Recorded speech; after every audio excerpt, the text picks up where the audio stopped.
Recently, a few of my clients in my Time Well Spent coaching program have been going through job searches, and I was helping them figure out how to best track all of this information. It can be super overwhelming. We want to make sure we're continuing to follow up on leads and that we have everything organized. They wanted to know how to organize it. And so I made this little tutorial for them about how to organize it in TickTick, which is my favorite of all task apps. There is a link below should you want that. And I thought, you know what? I will share this with you because you might need this too. Today, I'm going to show you how you can use your task system. And in this example, we're going to use TickTick. But of course, if you're using different task system, you should be able to do somewhat of the same thing. I'm a TickTick evangelist. I like it. It's easy to use. It took me all of about 5 minutes to set this up. And that was because I was putting in fake information, right? If you have real information, getting the actual structure set up is going to take, I don't know, 1 minute. So it's a really easy way to keep track of it. And you don't have to do it like on a separate spreadsheet, and you can keep everything all in one place. So what I did was I created a list here.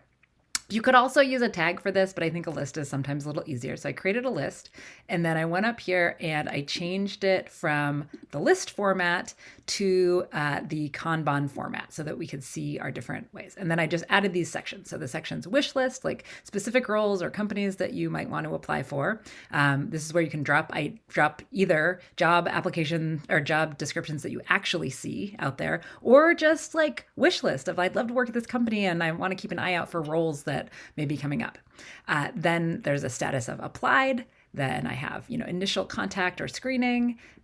We have interviewing, we have offer received, we have accepted, and then we have closed. So either we got rejected or we decided that it wasn't the right fit for us.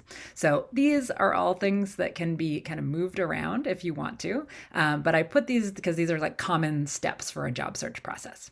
And then we can start layering in the actual data, right? The actual information. So I just put some fake data in here.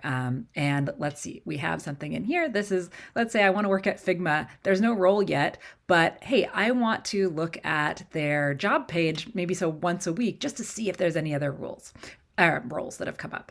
So I have gone ahead and just put a link in here so that I can click directly to that job page so I don't have to go find it every single time.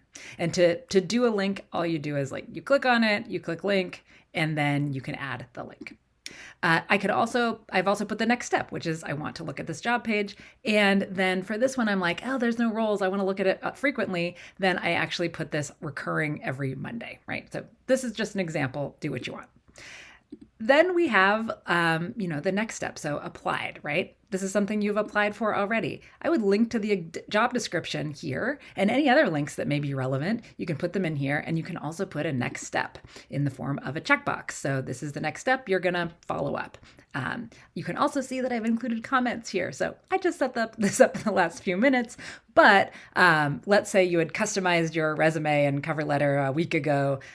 You would have put that in and it would have timestamped it for whenever you did it. So you can keep track of, where you are and what you've done so that you don't ever have to remember that information, right? Now, let's say that you're looking at this, you applied, you should just move it right over to here because now it's in a different stage. You've applied. But let's go back and just put it here. Now we can look at, these are things that we've initially, these are things where they've reached out to us and we've had some contact. So again, same thing, like what is the next step and when are we going to do the next step? Just like you would for any other task, because each of these is a task. So what is the thing, right up here? What is your next step? And when are you going to do it? And then, of course, you can put any links or any other information. You can keep going here. You can add a bunch of stuff. And then the comments is to keep track of what you have done and when. So you can put anything you want. You can add files. You can add images. You can add links. You can put it all in here. And you can move these around as you move through the process. Now, the reason I love doing this in this way is that not only are these things going to show up in this nice little Kanban style where you can easily see, I'm interviewing and I'm in the interviewed stage at 2 places. And, I have one that I've applied to and I have a few more that I want on my wish list. You can see it all in this way. But also, when you look at your task system, when you look at it through the lens of just these today views or the next 7 days view or whatever views you want, you think you can also add tomorrow and et cetera. since these things have dates in them, they will show up in here. And do I have this? Yep, I have it sorted by date. So this is going to show up along with any other tasks. So if I had any other tasks in here that were on Friday, then it would show up on Friday. So I have two different ways I can look at it. One, it gets incorporated in with all of the other things so I can easily plan. But two, I have a way to view it in this nice kind of a flowy way. So let me know if you have any questions. I just wanted to share this because I know there's lots of folks going through a job search. There's lots of times we need to track things. We need to track them through processes, and sometimes it's nice to see them all together in this kind of a way. So I wanted to share that with you. And if you have any questions, just let me know.